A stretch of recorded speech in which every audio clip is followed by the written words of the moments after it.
Well, hello, everybody. We're back. Blair Nightingale, Dave Huber with you from Tradeway, Coming at you live. talking about the markets here. We talked about yesterday the government shutdown. We talked about that. We also just talked about how to really pull up what's going on in the market right now, right? You don't necessarily have to go through the news, things like that. So we want to update. We're going to keep following through the week this week. And show you guys what are some of the essential things that traders do. Remember, having a brokerage account, I think, is an admirable thing, but it doesn't make us a trader. The skills that traders use, never guessing, gambling, or just going for it, but actually applying the four main skills that we have to have is really what traders do. And we're going to give some exposure to that and look at what's going on in the market today, because it's kind of surprising to a lot of people, Dave, what's happening here. Well, yeah, the market the market didn't shut down. Market seems fine. The government shut down. And it's like, well, why is everything just moving along hunky-dory? Well, here's why. I mean, think about this. We said this yesterday when we went live. Most of the government stays open. Here's a list. It's not exhaustive, but here's what's still open. U.S. Postal Service, Medicare, Social Security, air traffic control, banks, courts, border security, disaster aid, federal law enforcement, all this still open. FBI, DEA, prison staff, all fully operational. The Secret Service still do their thing. The military is open. All active duty personnel stay on the job. The IRS even is saying that they are going to stay open for the first 5 days of the government shutdown. So what does that mean? Well, they still want to keep collecting your tax dollars. That's what that one means. But essentially, it means the government is still just moving along like it usually does. Things that are closed, some regulatory authorities, the IRS after 5 days, I guess, FCC, FTC, national parks, visitor centers. It can't go take that U.S. Capitol tour right now, or the White House. Can't go tour the White House. Smithsonian Museum will eventually close. That doesn't close immediately. That's one of the things that closes if this persists, if it goes on long enough.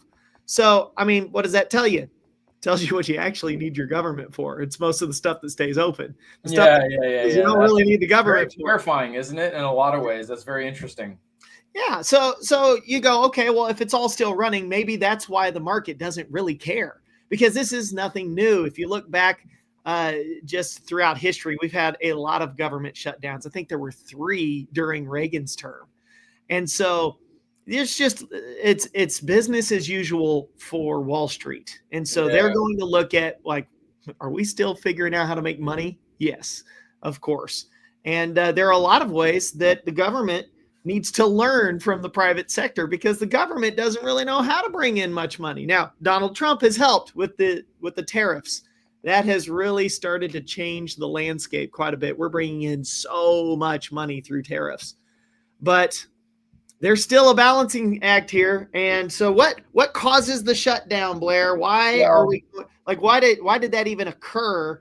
And what does that mean? Some interesting things to consider here, because what we're really looking at is, what does the shutdown mean for traders? Like, how are traders thinking through this? Because is there opportunity in volatility? Is there opportunity in these things that are happening? See, we talked about yesterday how when we don't know these skills, we don't even know what a trader really does. Like, they don't just buy and sell. Anybody can open a brokerage account and just buy and sell a stock or an option. So that's not enough. So what are they doing? What are they thinking? Okay, this kind of stuff. So the first thing is that a lot of the risk, even though we are smashing into all-time highs right now, Dave, like, the market is at a point right now in this second, it's never been there before. The buyers in the stock market have never been as strong or as confident in the price as they are this exact second. I'm literally looking at the market right now. We're at 67.08. We've never been that high. Okay, so one of the things is, I said this to Dave when we first got on the session today. It's an old Jesse Livermore quote, okay? Jesse Livermore shorted the crash of 1929. He did a couple of different things back in that era of investing, but he shorted the crash of 1929, which means he made money on the downside, which, by the way, we're going to talk about that a little bit today. How do traders do that? How do they make money when the market is moving down? Okay. But here's the thing I said to Dave. I said, Dave, and I knew he would know what I'm talking about, right? Because he's heard this quote many times as well. The market can be irrational much longer than you and I can be solvent. So true. Now, we don't tend to say solvent a ton anymore, but it's simply to say the market can do the opposite thing of what we think it should do way longer than our account can weather disagreeing with it. If you are convinced it has to go down, it has to go up. People do this. They get emotional attachments to a bias. Traders don't do that. Now, traders have that happen, okay, but they're aware of when that happens, and they understand how to use the chart, the stock chart, and a plan that is built on several core principles, okay, that help them detach from an overcommitment to that bias. So we could say, well, the government shutdown, I mean, here we go. It's going down, man. And then it doesn't, okay? It's breaking higher all day long. The market's been going up, channeling sideways, breaking up, sideways, breaking up, sideways, breaking up. Every time it goes sideways, I told Dave this about a week ago.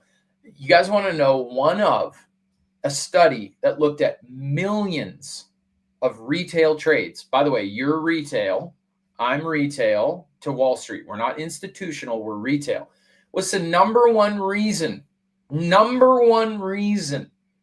that retail traders lose money? Now, I would say there's a bigger reason why this reason is true, but in this study, number one reason was they try to short the highs. Yeah. They try to short the highs, meaning they try to get into a position in the market that makes money when the market goes down. They perceive the price is going what? Higher. Up. So it's getting more what? More Somebody expensive. tell me in the chat. Yeah, I mean, there you go, right? Well, here's the thing. It's like a lot of people think that the stock market is subject to the law of gravity. Like if it goes up, it must come down. That's not necessarily the case. And we're seeing that right now because we had all kinds of reasons, all kinds of gravitational pulls pulling on the market, and still it's moving up. And so I think that's a great quote you mentioned. Well, if we perceive, and guess what? Most people don't understand this is happening inside of them. They don't know that this is part of the skill. By the way, this is one of the four main skills, which is managing the person. Yep. Remember, I said pivots, picks, probabilities, and managing the person. This is what we go over in our challenge that we talked about yesterday. But if you don't know that's happening in you, what tends to happen is as price goes up, we as consumers, in almost every interaction we have with price in our lives, we have some kind of mental idea of where the line is between good and bad, high and low, expensive and cheap. Now, we may have got that from an objective place, maybe not. Maybe it's just the way we were raised. Maybe it's just we lived in a state where things weren't as expensive as California, where I live now. Whatever it is. It's just that you existed prior to COVID and then you existed after COVID. Absolutely. And now everything seems expensive. Yeah, you spent most of your life not having to take out a business loan to buy some eggs. Yep. Right? So what happens is you look at the stock market and you subconsciously even go, oh, it's expensive. Mm-hmm. It's super expensive. What does that mean? It's got to come down. Oh, they're not going to keep buying that. No way. And this is why what I just said in a study of millions of trades. They found, by the way, there's a couple other reasons why as well. We talk about that more in our challenge. But the number one in that particular study was to say, you short the highs. Okay, so here we are, and institutions are making more money in the stock market in one way than they've ever made. I mean, they're making a lot of money here if they're on the long side. Obviously, there are some institutions that are on the short side of certain stocks, but the indexes are at all-time highs. How many retail traders who really don't even have a skill set, Dave, they don't have that. And I don't make a, that's not a moral judgment or a prideful statement. I don't feel that way. I say it with the tone I say it, not to be like, oh, I'm sitting on a high horse here. I say it the way I say it because I'm going to drill home that just because we have a brokerage account does not mean we are a trader. Right. Okay? You have to learn the skills. Okay. It is learnable, I believe, but you have to learn the skills. So how many retail, okay, amateurs, because we in our challenge, part of what we try to do is go, okay, this is where amateur starts, where I started. So no shame there. But we're going to move into what masters do. What do they do? Now, it takes some time to master those skills, but we got to know what they are. How many retail amateurs are getting absolutely smoked today, Dave? Oh yeah, because they're doing the short play. I mean, we've looked at some of our own traders' data and noticed that the data it gets a little rougher when they start doing the down trades. Why is that? It's because so many times we think, oh, it's at a high and it's got to come down. And in reality, there are reasons that can push it higher. What's one reason? Well, it seems expensive to us because we look at the price and we go, oh, the price is higher than it was before. Therefore, it must be expensive and it has to come down. But what we don't take into account are some of the things that happen behind the price. And this is what we've taught a lot of our master traders to do, right? Is like you look behind the price and say, okay, price aside, what actually matters here? Value actually matters here. Like what's the value of owning stocks right now? Well, keep in mind that owning stocks is one of the primary ways that investors keep up with or beat inflation. Well, think about what inflation's doing. Inflation is still going up. It was going up, and they said it was coming down. Really, what it was is it was going up at a slower rate. And so then we just did an interest rate cut at the Fed. Well, what does that mean? That's going to tick inflation up a little bit. And sure enough, it did. Now it ticked up within their expectations.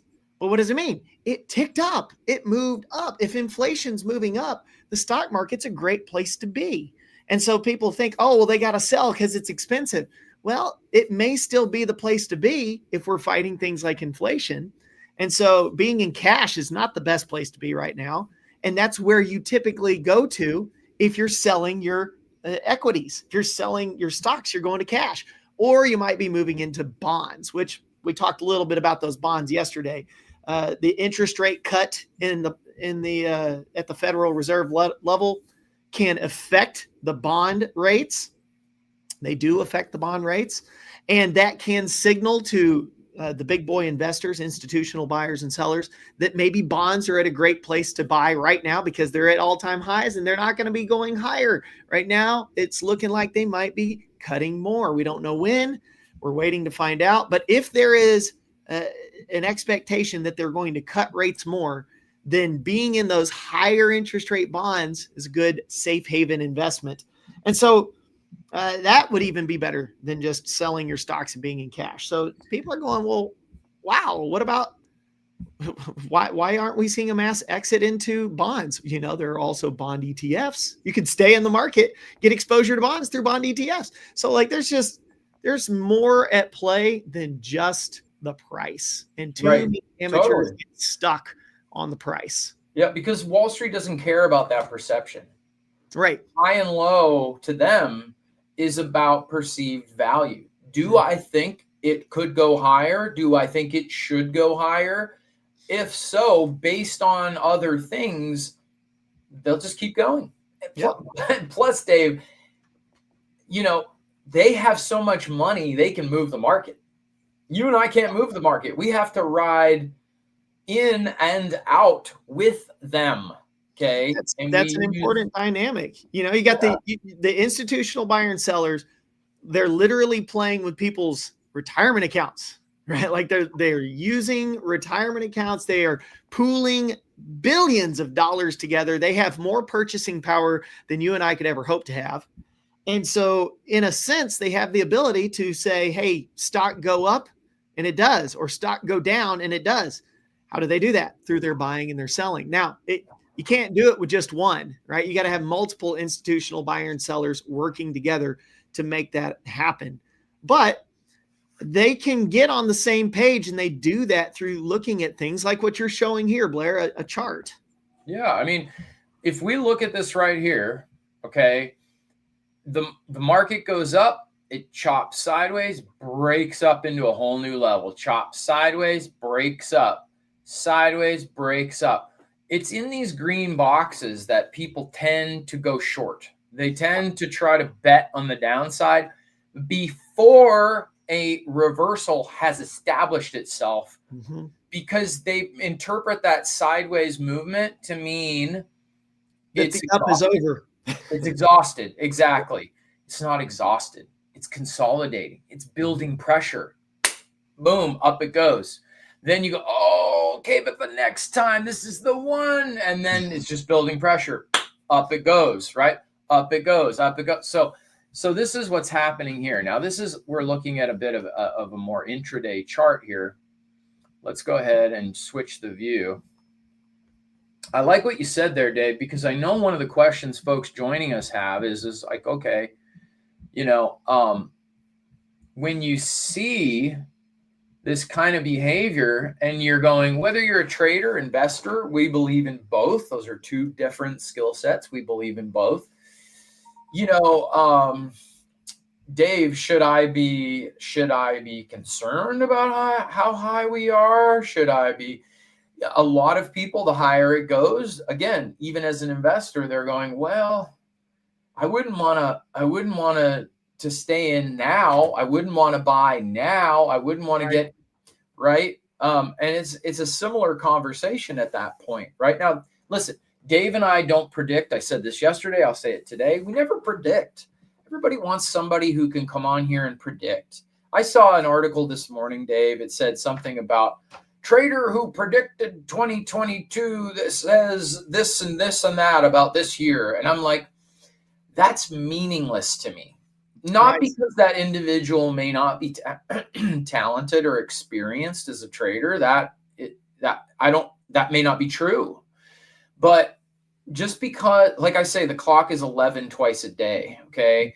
Just because somebody essentially guessed something one time doesn't mean they'll guess it again. And maybe they will, but that still doesn't teach us the skills of trading. By the way, the skills of trading are not guessing. It's never. Oh, lost you there, Blair. Yeah, it's never guessing. It's never gambling. It's never going for it. And that's what you were just about to say. I'll give you a chance to hop back on here. But yeah, here's the thing about the market, guys. Blair said at the beginning of this broadcast, he said, the market, it can always be irrational longer than you can be solvent. And this idea of solvency, it's an important idea. Here's why. Think about what the government shutdown is truly all about. The government shutdown, here's what happens.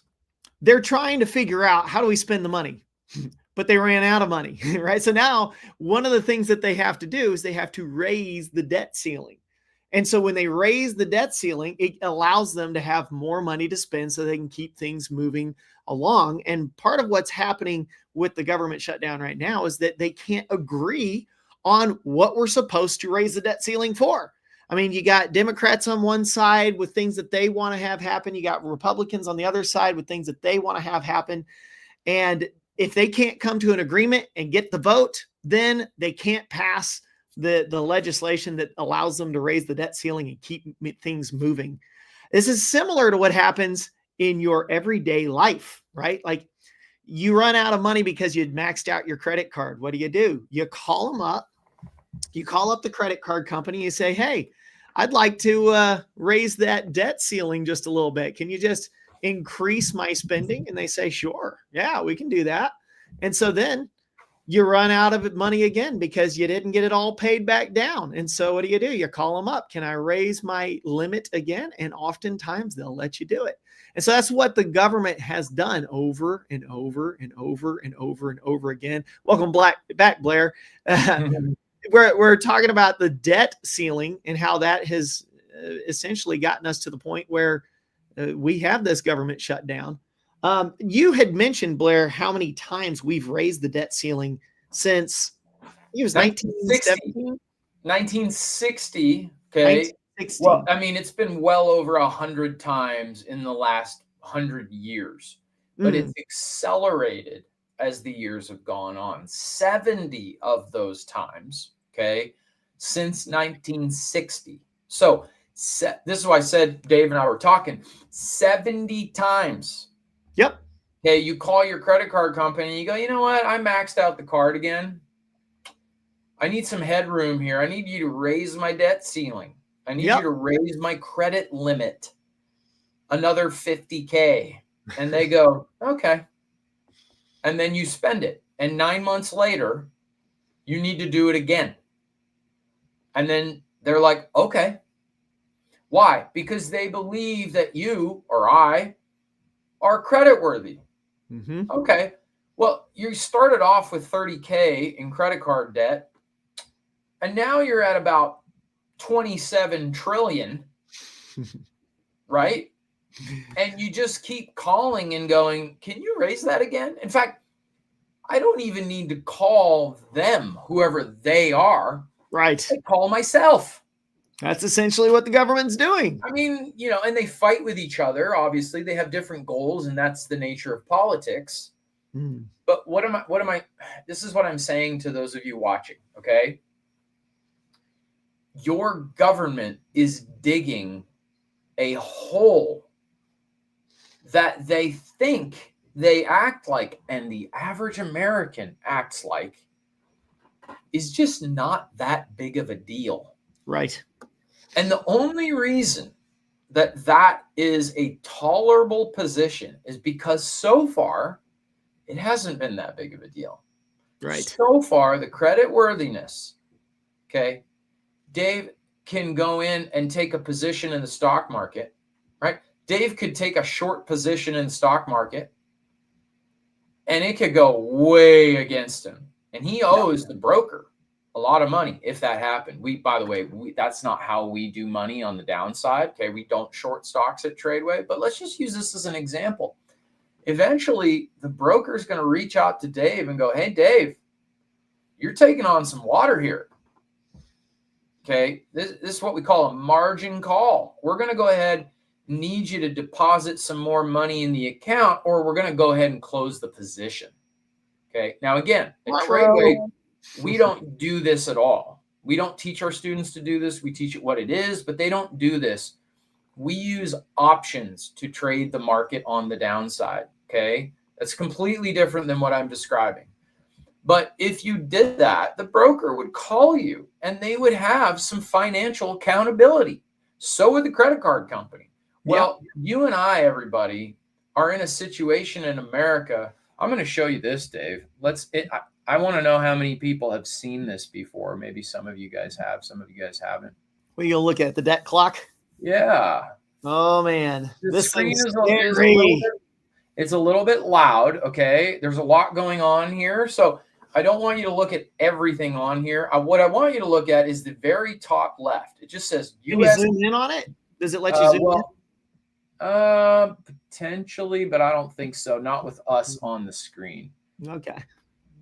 You can zoom on the clock itself.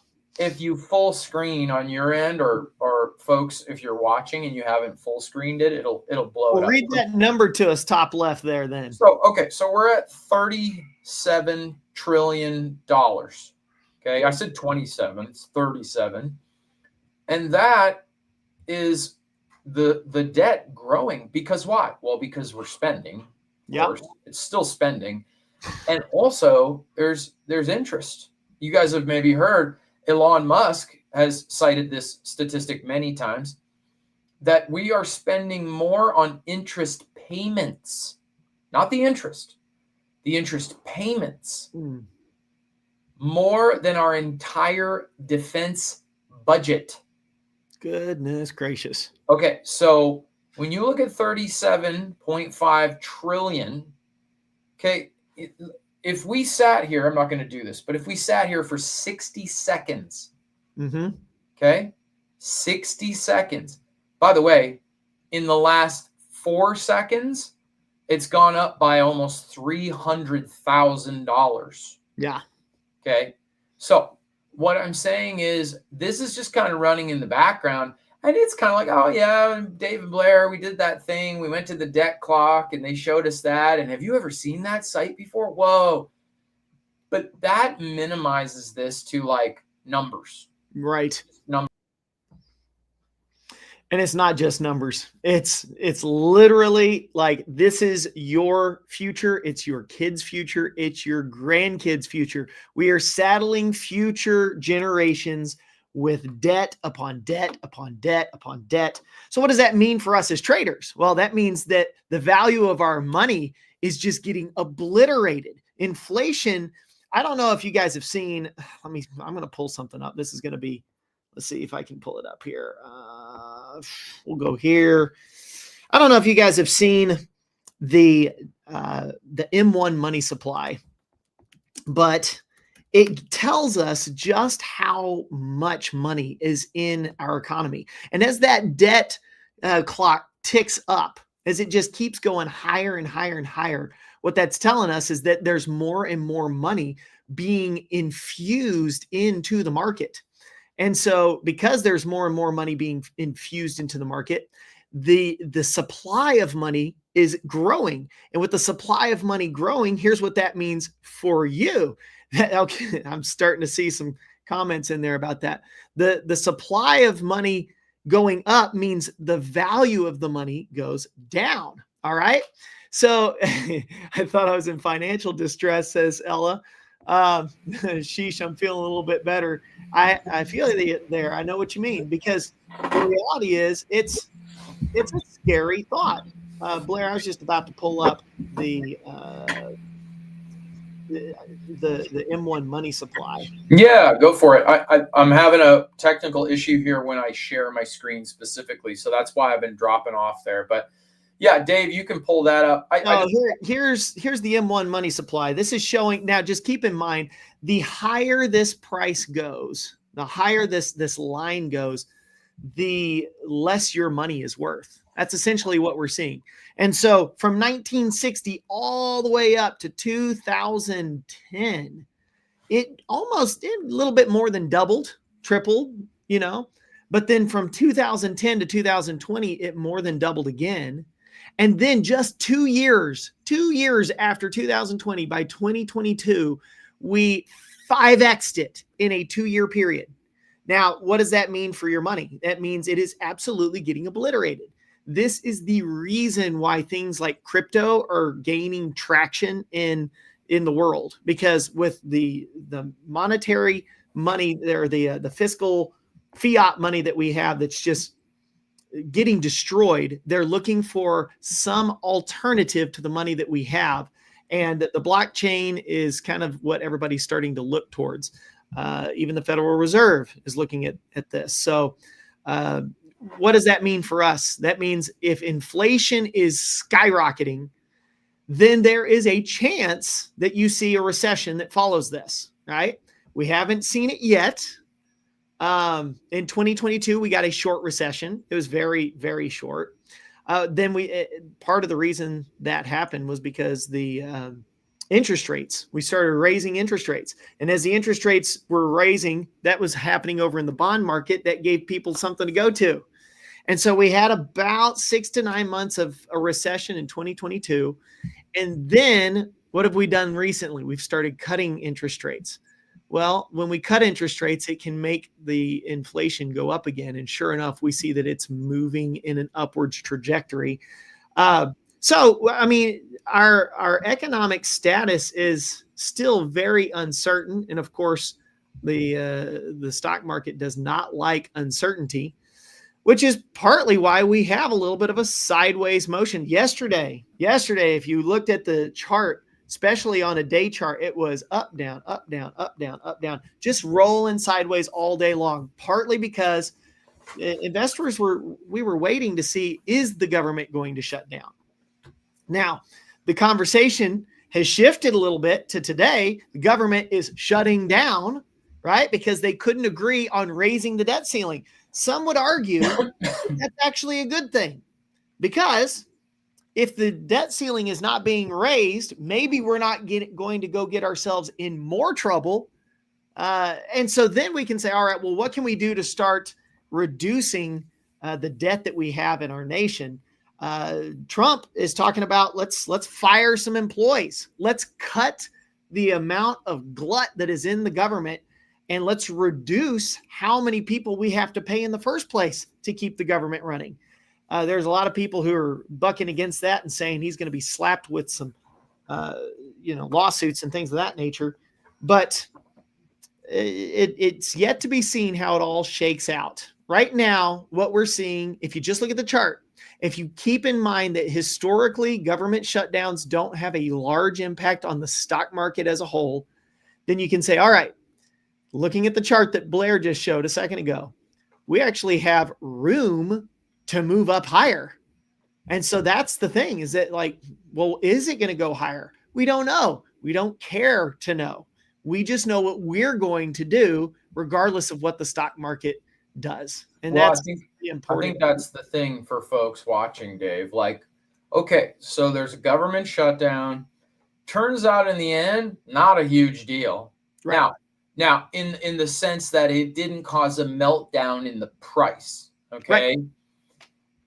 As we go along here, we'll see how it responds. We'll take it day to day. Dave and I will be back here on YouTube following along. Mm-hmm. The bigger picture here for me and for our students at Tradeway is not so much one particular news item, right? It is the bigger picture of, okay, there are risks and opportunities available to me. I mentioned today all-time highs. Well, what do you do with that? Okay. Are you invested? Have you been invested? Are you trading? Do you know how to trade? Do you know when would be a good time, when not? Well, Blair, you said we can't know the future. That's true. We can't. But we can have a skill set, like Dave said, that even though we don't know what the market's going to do, we know what we're going to do, whether it goes up or down.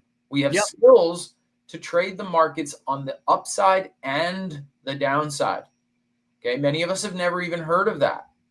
So there is opportunity, but then there's also protection. Okay, hold on.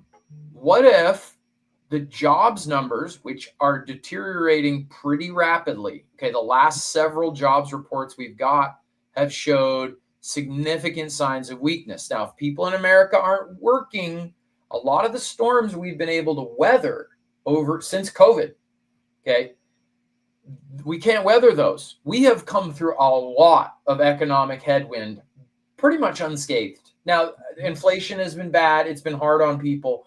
But for the most part, the country hasn't really tipped into anything particularly dangerous because, in large part, there's been high employment. Okay, that's shifting. Now, because of the shutdown, we're not even going to get the jobs numbers this Friday that we were going to get. What's my whole point? My whole point is to say, if we keep moving higher, do you know how to take advantage of that opportunity? And if we do not, because in a long enough time frame, it'll be both, right? But if we do not, do you know how to protect what you have? And that doesn't just mean your 401k, your IRA, your brokerage account. That means the stock market is an opportunity for all of us, we believe, if we learn to be involved in any part of the economic cycle. Yeah, If because the there's market is always an going up, opportunity, whether it's going up or down or sideways, there is an opportunity for you to not just protect what you have, but even potentially promote what you have. And so correct. a lot of our students are learning how to do that for the first time through the Unlock the Stock Market Challenge. Blair, why don't you put the QR code, there it is, up down on the top of the screen. If you'll scan that QR code on the top right-hand side of your screen, you'll have an opportunity to register for the upcoming challenge that starts next Monday. We go Monday to Friday. It's a 5-day challenge. We're going to teach you the 4 skills you must master to be successful in the U.S. stock market. On day 5, we're going to take all the skills that we learn. We learn a new one each day. And on day 5, we're going to wrap it all up, give you your first professional stock trading strategy, and you'll actually have a skill that you can use. And what's interesting is that you'll learn things like, how is money made in the stock market when the market's going down, not just when it's going up. So we're going to look at things like that. We're going to look at things that we can do with our 401ks during a market crash, in case that does happen in the near future with those job numbers tipping on us there. That's a distinct possibility. And we're going to look at things that we can do to not just protect, but also promote in just about any type of market scenario. And so it's going to be lots of fun. You're going to want to check it out. Just scan that code at the top right-hand side of the screen and register for the event. We're doing a special autumn advantage sale where you can get in for a little bit less than normal, and is a better than 10x money back guarantee, which means if you enjoyed the event, you can still get your money back. If you're like, hey, you know what, I don't, it's not for me, that's fine. No sweat off our backs. But if you say, okay, I'm going to really get involved with the event. All right. And here's what I mean by that. I mean, get in there, really watch each day, turn your camera on, do the homework that we give you, because we're going to give you some homework and stuff to really make sure that we're moving the needle. If you do that, at the end of the event, you're going to have an opportunity to receive over $1,000 worth of home study material just for being involved. And so it's a better than 10x money back guarantee. It's an instant return on the investment to actually get educated on what's happening in the market and how you can participate in those happenings. So Blair, I guess we're out of time already. You want to have any parting words for everybody? Yeah. I dropped the links for our Facebook and our YouTube friends. I put the links right there in the chat as well. You can scan the QR code. Some of you are watching on your phone, obviously. We're going to have a whole class of folks, okay, starting this next Monday. It is Wednesday today. It is what, October 1st today. So yep. We're going to have a challenge that starts on Monday. We'd love to see you there. We're going to cover those 4 main things. We're going to build trades. We're going to look at, how do you use retirement insurance? How do you trade the markets on the downside? What happens if the market's just going sideways? Can anybody learn how to trade in the stock market? What are these 4 main skills? By the way, I already told you today and yesterday, okay, it's learning, where do we find pivots? How do we pick good stocks that have good profits? Okay. How do we sift through the news? We want good probabilities sifting through propaganda. You can kind of see a theme here, I imagine, right? And then we want to learn how to manage the person. And those of you who traded before, you know, that's the key. That's the key to the whole thing right there. That is what we are going to extensively cover in the Unlock the Stock Market Challenge. Spend some time with us. We'll spend some time with you. Get an idea of what is possible for you and your family if you learned how to trade in the stock market. It doesn't matter if you don't know anything about the stock market right now. We have tens of thousands of students. We've been around since 2009. And our mission, in fact, part of our mission statement, is to break down the confusing world of finance, because Wall Street wants you dependent on them. One of the ways they do that is make it seem like it's absolutely impossible to do without them. That is simply not true. In fact, we're going to look at that as well. What's Wall Street doing? It's maybe not what you thought they're doing. And I don't think you're going to like it when you find out what it is. I certainly didn't. So with that said, we are going to drop off here, and we'll keep the QR code up for you guys for a second. Again, the links are in the chat there. Dave and I will be back tomorrow. So the market at all-time highs today. Market at all-time highs. We will see if we can hold it into the close today. It'll close in an hour and 20 minutes as of the time of this recording. The stock market is moving up. If it's moving up, are you moving with it? If it turns around and goes down, do you know what to do? That's what we're going to cover. Appreciate you guys being with us. Dave, thanks so much. And we'll see you guys tomorrow. See you guys.